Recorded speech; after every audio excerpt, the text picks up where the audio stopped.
പ്രിയപ്പെട്ട സുഹൃത്തുക്കളെ, nature life T വിയിലേക്ക് ഹാർദമായ സ്വാഗതം. നിങ്ങൾക്കും ഡോക്ടറാകാം, നിങ്ങളുടെ ഡോക്ടർ. പാല് പലർക്കും പ്രിയങ്കരമായ ഒരു ഭക്ഷണ സാധനമാണ്. ചിലർ പാലായിട്ട് കുടിക്കുന്നു, ചിലർ മോരാക്കുന്നു, തൈരാക്കുന്നു, നെയ്യ്, വെണ്ണ, അങ്ങനെ പാല് കൊണ്ട് പല സാധനങ്ങളും. ബേക്കറികളിൽ നിന്ന് വാങ്ങിക്കഴിക്കുന്ന പല സാധനങ്ങളിലും ഐസ്ക്രീമിലുമൊക്കെ പാല്, ചോക്ലേറ്റിൽ, മിഠായിയിൽ, അത് പശുവിൻ്റെ പാലാവാം, എരുമപ്പാലാവാം, ആട്ടിൻ പാലാവാം, കഴുതപ്പാലാവാം, പലതരത്തിലുള്ള പാലുകളാണ് മനുഷ്യർ കുടിച്ചു വരുന്നത്. ചെറുപ്പത്തിൽ ഞാൻ പഠിച്ച ഒരു പാഠം നിങ്ങളിൽ പലരും അത് പഠിച്ചിട്ടുണ്ടാകും. ഉറക്കെ നമ്മളത് വായിച്ചു പഠിച്ചു. അമ്മ എനിക്ക് കാച്ചിയ പാല് തരും. എന്തിനാണ് അമ്മ കാച്ചിയ പാല് തരുന്നത്? ഞാൻ അച്ഛനെ പോലെ ഒരു മഹാരോഗിയായി തീരണ്ടേ. പാല് കുടിച്ചാൽ രോഗങ്ങളുണ്ടാകുമോ? എല്ലാ ഡോക്ടർമാരും പറയുന്നു പാല് കുടിക്കണം. കാലത്തും വൈകിട്ടും ഓരോ ഗ്ലാസ് പാല് കുടിച്ചാൽ കാൽഷ്യം, അയൺ, പ്രോട്ടീൻ, ഫാറ്റ്, ഇങ്ങനെ ഉള്ള ഗുണങ്ങളൊക്കെ നിങ്ങൾക്ക് കിട്ടും. സകല ഡോക്ടർമാരും പറയുന്നു പാല് കുടിക്കണം. അലോപ്പതി ആശുപത്രികളിൽ ചികിത്സയ്ക്കായി ചെന്ന് കിടക്കുകയാണെങ്കിൽ സർക്കാർ ആശുപത്രിയിൽ സഹിതം രോഗികൾക്കെല്ലാം സൗജന്യമായി പാല്, മുട്ട, മണ്ടൻ ബ്രെഡ് ആയുർവേദക്കാർ വേണ്ടാന്ന് വെച്ചു. മൈദ കൊണ്ടുള്ള ബ്രെഡ് രോഗികൾക്ക് കൊടുക്കണ്ട. പക്ഷെ അലോപ്പതിക്കാർക്ക് ഇപ്പോഴും ആരോഗ്യത്തിൻ്റെ അടിസ്ഥാനം പാലാണ്, മൈദ ബ്രെഡാണ്. മൈദയും പഞ്ചസാരയും വൃത്തികെട്ട പല എണ്ണകളും ഡാൽഡയുമെല്ലാം ചേർന്നിട്ടുള്ള ബ്രെഡാണ്. എന്താണ് പാലിൻ്റെ പിന്നിലുള്ള യാഥാർത്ഥ്യം? പ്രകൃതി ചികിത്സകർ പാല് കുടിക്കുന്നതിനെ അംഗീകരിക്കുന്നില്ല, തള്ളിക്കളയുകയാണ്. പാല് പോഷകാഹാരമാണ്, പാല് കുടിക്കണമെന്ന് പറയുമ്പോൾ പ്രകൃതി ചികിത്സകർ അതിനെ നിഷേധിക്കുന്നു എന്ന് പൂർണ്ണമായും പറയാൻ സാധിക്കില്ല.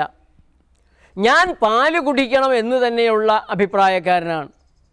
പാല് പോഷകാഹാരം തന്നെയാണ്, അത് നിർബന്ധമായും കുടിക്കണം. നിങ്ങൾക്ക് പാല് കുടിക്കണമെന്ന് ശാഠ്യമുണ്ടെങ്കിൽ നിങ്ങൾ പാല് കുടിക്കണം, സ്വന്തം അമ്മയുടെ പാല് കുടിക്കണം, മൃഗപ്പാലല്ല. മനുഷ്യൻ കഴിക്കേണ്ടത് മൃഗത്തിൻ്റെ പാലല്ല, മനുഷ്യപ്പാലിൽ തന്നെ, മറ്റുള്ള അമ്മമാരുടെ പാലല്ല, സ്വന്തം അമ്മയുടെ പാല് കുടിക്കണം. പാലുമായി ബന്ധപ്പെട്ട് പ്രകൃതി ചികിത്സകർക്ക് ധാരാളം പറയാനുണ്ടെങ്കിലും അല്ലാത്ത ഒരു സത്യം ഞാൻ നിങ്ങളോട് പറയാം. ശാസ്ത്രം ഇപ്പോൾ വളരെ ആഴങ്ങളിലേക്ക്, ശരീരത്തിൻ്റെ ആഴങ്ങളിലേക്ക്, അവയവങ്ങളെ കണ്ട് അവയവങ്ങളെ ചികിത്സിച്ചിടത്തു നിന്നും കോശങ്ങളിലേക്ക്, സെല്ലുലാർ ലെവലിൽ രോഗത്തെ കാണാൻ തുടങ്ങി. ആ സെല്ലുലാർ ലെവലിൽ നിന്നും അല്പം കൂടെ താഴേക്ക് സൂക്ഷ്മതയിലേക്ക്, ജീനുകളിലേക്ക് രോഗത്തെ കാണുകയും ജീനുകൾക്ക് യോജിച്ച ഭക്ഷണത്തെ തേടുകയും ഒക്കെ ചെയ്തുകൊണ്ടിരിക്കുകയാണ്. Nutri genomics. ഒരാൾക്ക് നല്ലതായി തോന്നുന്ന ഒരു ഭക്ഷണം മറ്റൊരാൾക്ക് നന്നാവില്ല. ഒരാൾക്ക് കുഴപ്പമുണ്ടാക്കാത്ത ഒരു മരുന്ന് മറ്റൊരാൾക്ക് കുഴപ്പമുണ്ടാക്കും. അപ്പോൾ ജീനിൻ്റെ തലത്തിൽ നിങ്ങൾക്ക് ഈ ഭക്ഷണം ചേരുന്നതാണോ, നിങ്ങൾക്ക് ഈ മരുന്ന് ചേരുന്നതാണോ എന്നൊക്കെ നോക്കണമെന്നുള്ളതാണ് ആധുനിക ശാസ്ത്രം ഇന്ന് നിഷ്കർഷിക്കുന്നത്. അത് നമ്മുടെ അലോപ്പതിക്കാരുടെ ചികിത്സയുടെ അധികത്തുകൂടെ ഒന്നും വരില്ല. അവർ ഇതാണ് ആധുനിക വൈദ്യശാസ്ത്രം എന്ന് പറയുന്നതല്ലാതെ ആധുനിക വൈദ്യശാസ്ത്രം യഥാർത്ഥത്തിൽ പിന്തുടരുന്നത് ഞങ്ങൾ പ്രകൃതി ചികിത്സകർ മാത്രമാണ്. അപ്പോൾ അടിസ്ഥാനപരമായിട്ട് പാല് ഈ ജീനുകളുമായി എത്ര കണ്ട് ചേരുമെന്ന് നോക്കിയാൽ, ന്യൂട്രി ജീനോമിക്സ് പ്രകാരം നോക്കിയാലും, ഫുഡ് ഇൻടോളറൻസ് ടെസ്റ്റ് അനുസരിച്ച് നോക്കിയാലും, IgG, IgE സൂക്ഷ്മമായ ടെസ്റ്റുകളുണ്ട്. ഈ ടെസ്റ്റുകളിൽ ഒരു മനുഷ്യ ശരീരത്തിന് ഏറ്റവും കൂടുതൽ അലർജി ഉണ്ടാക്കുന്ന, ഇൻഫ്ലമേഷൻ ഉണ്ടാക്കുന്ന, ക്യാൻസറിന് വരെ കാരണമാകാവുന്ന ഒരു ഭക്ഷണ സാധനം ഏത് എന്ന് ചോദിച്ചാൽ അത് പാലാണ്. രണ്ടാമത് വരുന്നതായിരിക്കും ഒരുപക്ഷെ ഗോതമ്പും, ഗോതമ്പിലെ ഗ്ലൂട്ടൺ അലർജിയും. ഇപ്പോൾ പാലിനെ പ്രകൃതി ചികിത്സകർ കാലങ്ങളായി തള്ളിക്കളയുന്ന, മൃഗപ്പാല് മനുഷ്യ ശരീരത്തിന് ചേരില്ല എന്ന് പൊതുവായി നീക്കി നിർത്തിയിരിക്കുന്ന ഒരന്തരീക്ഷത്തെ ചോദ്യം ചെയ്തിരുന്നവരെല്ലാം ഇപ്പോൾ നിശബ്ദരാണ്. പാലിൻ്റെ ഗുണഗണങ്ങൾ വർണ്ണിച്ച് പാല് കുടിക്കണമെന്ന് പറയുന്നത് ശാസ്ത്രമെന്താണെന്നറിയാത്ത, ശാസ്ത്രത്തിൻ്റെ വളർച്ചയെക്കുറിച്ച് ബോധമില്ലാത്ത പഴഞ്ചൻ അലോപ്പതി ഡോക്ടർമാരും പഴഞ്ചൻ ശാസ്ത്രവാദികളും മാത്രമാണ്. ഇനി നമ്മുടെ നാട്ടിൽ കിട്ടുന്ന പാലാണെങ്കിലോ, നേരെയുള്ള നല്ല പാല് എന്ന് പറയപ്പെടുന്ന പാല് കഴിച്ചാലുള്ള കുഴപ്പങ്ങളാണ് പ്രകൃതി ചികിത്സകർ പറയുന്നതും ഫുഡ് ഇൻടോളറൻസ് ടെസ്റ്റിൽ, ഫുഡ് അലർജി ടെസ്റ്റിൽ അപകടകാരികളാണ്, കുഴപ്പക്കാരാണ് എന്ന് കാണിച്ചു തരുന്നതും. നമ്മുടെ നാട്ടിൽ നിന്ന് കിട്ടുന്ന പാലിൽ അതിൽ പാലിൻ്റെ ഗുണമേന്മ വർദ്ധിപ്പിക്കാൻ പല ടെസ്റ്റുകളിലും പാസ്സായി കിട്ടാൻ യൂറിയ ചേർക്കുന്നുണ്ട്. 2022 ഓഗസ്റ്റ് 18 പാലക്കാട് ജില്ലയിലെ കൊഴിഞ്ഞമ്പാറയിലുള്ള മീനാക്ഷിപുരം ചെക്ക് പോസ്റ്റിൽ തമിഴ്നാട്ടിൽ നിന്ന് കേരളത്തിലേക്ക് വിൽക്കാൻ കൊണ്ടുവന്ന പാലിൽ യൂറിയ കണ്ടെത്തിയതിനെ തുടർന്ന് നമ്മുടെ സർക്കാർ തിരിച്ചയച്ചു. തമിഴർ തന്നെ കുടിച്ചോട്ടെ എന്ന് വെച്ചു. അത് വലിയൊരു വിവാദമായി. നമുക്ക് പലപ്പോഴും കിട്ടുന്ന പാലിൽ, പ്രത്യേകിച്ച് പല പല ഗ്രൂപ്പുകൾ ഇറക്കുന്ന കവർ പാലുകളിലെ പാലിൽ നല്ല കട്ടി തോന്നിക്കാൻ യൂറിയയുടെ ഒരു അംശം മതി. പാലിലെ കൊഴുപ്പ് വർദ്ധിപ്പിക്കാനല്ല പ്രധാനമായിട്ടും, കൊഴുപ്പിതര വസ്തുക്കളെ കൂട്ടാനായിട്ടാണ്. കാർബോഹൈഡ്രേറ്റ്, പ്രോട്ടീൻ, വൈറ്റമിനുകൾ, മിനറലുകൾ എന്നിവയെ കൂട്ടിയെടുക്കാൻ വേണ്ടിയിട്ടാണ് ഈ ദ്രോഹം പാൽ വിൽപ്പനക്കാർ ചെയ്യുന്നത്. ഓരോ ദിവസവും കേരളത്തിൽ 90 ലക്ഷത്തോളം ലിറ്റർ പാലാണ് വിൽക്കപ്പെടുന്നത് എന്ന് പറയുമ്പോൾ എന്താണ് മലയാളി നിരവധിയായ രോഗങ്ങൾക്ക് അടിമപ്പെടുന്നത്, ക്യാൻസർ ഇതുപോലെ പടരുന്നതിന് കളമൊരുക്കുന്നത് എന്താണ് എന്നതെല്ലാം പ്രകൃതി ചികിത്സകർക്ക് വ്യക്തമാണ്. ഇനി ഈ പാലിലോ ഏതാണ്ടൊരു 20 ലക്ഷം ലിറ്റർ മാത്രമാണ് കേരളത്തിലെ കർഷകരിൽ നിന്ന് ശേഖരിക്കുന്നത്, പ്രത്യേകിച്ച് മിൽമ. അതുകൂടാതെ കുറച്ച് സ്വകാര്യ സംരംഭകരിൽ നിന്ന് കുറച്ചൊക്കെ മറ്റ് കമ്പനികൾ സ്വീകരിക്കുന്നുണ്ടാവും. ബാക്കിയൊക്കെ പുറത്ത് തമിഴ്നാട്ടിൽ നിന്ന് വരികയാണ്. തമിഴ്നാട്ടിൽ നിന്ന് വരുന്ന പാലിൻ്റെ അവസ്ഥയാണ് ഞാൻ നേരത്തെ മീനാക്ഷിപുരം ചെക്ക് പോസ്റ്റിലെ അവസ്ഥ പറഞ്ഞത്. പാലിൽ പച്ചവെള്ളം ചേർത്ത് വിറ്റാൽ കഠിന തടവ് 3 വർഷം, ലക്ഷം രൂപ പിഴ കിട്ടുന്ന ഒരു നാട്ടിൽ ഇതുപോലെ വരുന്ന പാലിലെ മായം തിരിച്ചയക്കപ്പെടുക മാത്രമാണ് ചെയ്യുന്നത്. സാധാരണക്കാരൻ അല്പം വെള്ളം ചേർത്താൽ അവന് ജയിലുറപ്പാണ്. എന്തെല്ലാം തരത്തിലുള്ള മായങ്ങളാണ് സാധാരണയായി പാലിൽ ഉണ്ടാകുക എന്നുള്ളത് നിങ്ങളൊന്ന് അറിയേണ്ടതാണ്. അതറിയാതെ തന്നെ നിങ്ങൾ ഈ പാല് എന്ന് പറയുന്ന ഒരു സാധനം, മൃഗപ്പാല് മനുഷ്യന് ചേരുന്നതല്ല, മനുഷ്യ ശരീരത്തിന് ചേരുന്നതല്ല, ആരോഗ്യത്തിന് നല്ലതല്ല, അത് മരുന്ന് കമ്പനികളുടെ ആരോഗ്യത്തിന് മാത്രമേ ചേരൂ, നിങ്ങൾക്ക് രോഗങ്ങളാണ് സമ്മാനിക്കുക എന്നുള്ളത് അടിവരയിട്ട് മനസ്സിലാക്കണം. നിങ്ങളുടെ ഒരു അറിവിന് വേണ്ടിയാണ് കിട്ടുന്നത് എത്രയോ ദുഷിച്ച സാധനമാണ്, എത്രയോ മോശമായ സാധനമാണ് എന്ന് പറയുന്നത്. മൈദ, പാലിൽ മൈദ ചേർക്കുന്നു, പഞ്ചസാര ചേർക്കുന്നു, സ്റ്റാർച്ച്, പലതരത്തിലുള്ള കൊഴുപ്പുകൾ, ഗ്ലൂക്കോസ്, ഇൻഡസ്ട്രിയൽ സ്റ്റാർച്ച്, അരിപ്പൊടി കലക്കാറുണ്ട്. പിന്നെ ഒരല്പം ഫോർമലിൻ, വളരെ കുറച്ച്. വൈപ്പിൻ വിഷമദ്യമുണ്ടാക്കിയ തൃപ്പൂണിത്തുറക്കാരൻ തിരുമുൽപ്പാട് ഒരു വലിയ ടാങ്കിൽ പച്ചവെള്ളം, അതിലേക്ക് പരാമറ്, അത് അല്പാൽപമായിട്ട് ഈർക്കിലിയിൽ മുക്കി, ആദ്യം കുറച്ച് ഒഴിക്കും, ഒന്ന് കലക്കും, പിന്നെ ഈർക്കിലിയിൽ മുക്കി അല്പാൽപമായിട്ടിടും. പരാമറ് കലക്കുന്ന വെള്ളത്തിൽ വരാൽ മീനുകളെ ഇട്ടിട്ടുണ്ട്. ആ മീനുകൾ വിഷം കൂടുന്നതനുസരിച്ച് അടിച്ച് പൂസാകാൻ വേണ്ടി തയ്യാറാക്കുന്നതാണല്ലോ.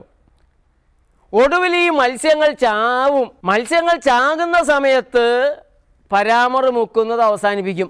മത്സ്യങ്ങൾ ചാവുന്ന ഒരവസ്ഥയിൽ മനുഷ്യൻ ചാവില്ലല്ലോ.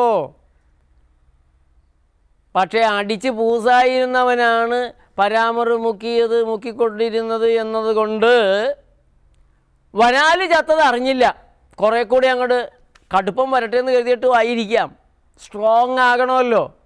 പൂസായി വൈപ്പിൻകരയിലെ 82 പേര് പൂസായി പരലോകം പോകിയത്.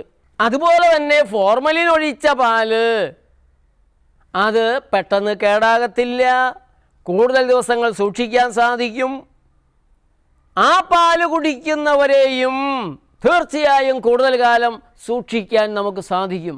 റെഫ്രിജറേറ്ററിൽ വെക്കാതെ തന്നെ അവരെ കൂടുതൽ കാലം സൂക്ഷിക്കാൻ സാധിക്കും. ഞാനിടയായി എൻ്റെ നാട്ടിൽ വൈപ്പിൻകരയിലെ മാലിപ്പുറത്ത് കർത്തേടത്തെ സെൻറ്റ് ജോർജ് പള്ളിയിൽ പോയി.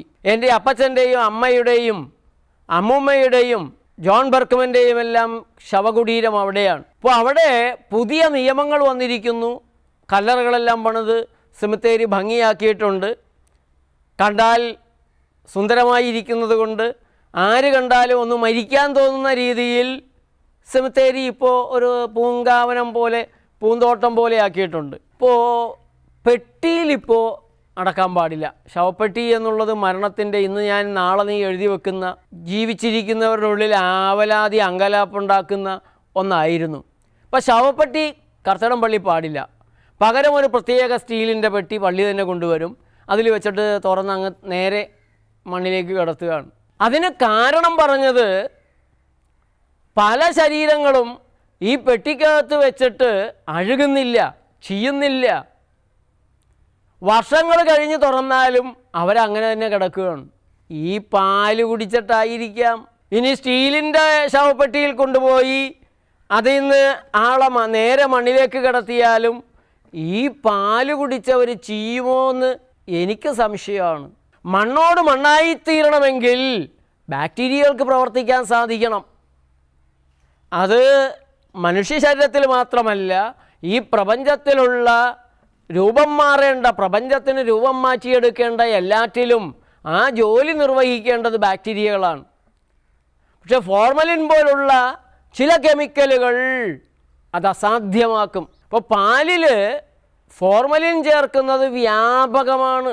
നിങ്ങളുടെ കുട്ടികൾക്ക് കഫക്കെട്ട്, അലർജി, ആസ്തമ, ഒക്കാനം, ഛർദി, വേറൊരു ഭക്ഷണവും കഴിക്കാൻ തോന്നാത്ത രീതിയിൽ വിശപ്പില്ലായ്മ, ഇങ്ങനെയുള്ള പല പല തകരാറുകളാണ് ഈ പാല് കുടിക്കുന്നത് കൊണ്ടുണ്ടാകുന്നത്. നിങ്ങളുടെ കുട്ടികൾക്ക് പാല് ഗുണം ചെയ്യുന്നില്ല, അതിനേക്കാൾ കൂടുതൽ ദോഷമാണ് ചെയ്യുന്നത്. അപ്പോൾ ചോദിക്കും ആളുകൾ, പിന്നെ എൻ്റെ കുട്ടിക്ക് കാൽഷ്യം എവിടെ നിന്ന് കിട്ടും, പ്രോട്ടീൻ എവിടെ നിന്ന് കിട്ടും? അപ്പോൾ ഞാൻ പലപ്പോഴും പറയാറുണ്ട്, കാട്ടിലെ ആന പോയി ചോദിക്ക്, ആനേ നിനക്ക് എവിടെ നിന്നാണ് പ്രോട്ടീൻ കിട്ടുന്നത്, കാൽഷ്യം നിനക്കെങ്ങനെ കിട്ടുന്നു? നീ കോഴി മുട്ട തിന്നാറുണ്ടോ, പശുവിൻ്റെ പാല് കുടിക്കാറുണ്ടോ? ഒരു ആനയ്ക്ക് എത്ര കാൽഷ്യം വേണം, എത്ര പ്രോട്ടീൻ ഉണ്ടെങ്കിലാണ് ആനയുടെ ശാരീരിക ആവശ്യങ്ങൾ നിർവഹിക്കാൻ സാധിക്കുക?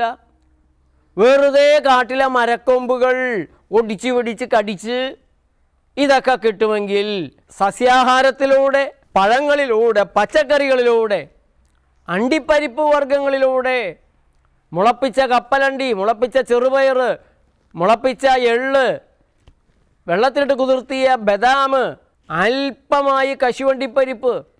ഒരു 5 വയസ്സിൽ താഴെയുള്ള കുട്ടികൾക്ക് ഇതൊന്നും കശുവണ്ടിപ്പരിപ്പും കപ്പലണ്ടിയൊന്നും അധികം അങ്ങനെ കൊടുക്കരുത്, പ്രത്യേകിച്ച് കശുവണ്ടിപ്പരിപ്പ്. അവർക്ക് തേങ്ങാപ്പാലൊക്കെ മതി. തേങ്ങാപ്പാൽ ഒരു ഒന്നാം തരം കുട്ടികൾക്ക് വളരെ നല്ല ഭക്ഷണമാണ്. കരിക്കിൻ വെള്ളമാവാം.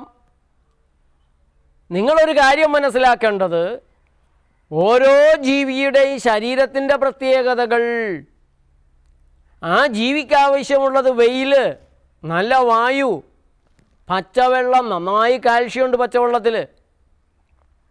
ഏറ്റവും കൂടുതൽ കാൽഷ്യം മനുഷ്യ ശരീരത്തിന് കിട്ടേണ്ടത് പച്ചവെള്ളത്തിൽ നിന്നാണ്. അതേപോലെ പഴങ്ങൾ, പച്ചക്കറികൾ, അണ്ടിപ്പരിപ്പ് വർഗ്ഗങ്ങൾ, അല്പം കിഴങ്ങുകൾ, ഇത് ഓരോ ശരീരത്തിൻ്റെയും ഇഷ്ടമനുസരിച്ച് കഴിച്ചിട്ട് ആ ശരീരത്തിനുണ്ടാകുന്ന ഇഷ്ടം കൂടെ നോക്കണം. ദഹനം വൈകുന്നുണ്ടോ, അസിഡിറ്റി കൂടുന്നുണ്ടോ, മലബന്ധമുണ്ടാകുന്നുണ്ടോ, പൈൽസ് പോലുള്ള പ്രയാസങ്ങൾ ഉണ്ടാകുന്നുണ്ടോ, അങ്ങനെയൊക്കെ ഉണ്ടെങ്കിൽ കഴിക്കുന്ന ഭക്ഷണ സാധനങ്ങളിൽ തകരാറുണ്ട്, അതിൻ്റെ അനുപാതത്തിൽ തകരാറുണ്ട്, അതിൽ മാറ്റം വരുത്തുകയാണ് വേണ്ടത്. പാല് എന്ന് പറയുന്നത് ദിവ്യമാണെന്നും പാഠപുസ്തകങ്ങളിൽ അങ്ങനെയൊക്കെ ഉണ്ട്.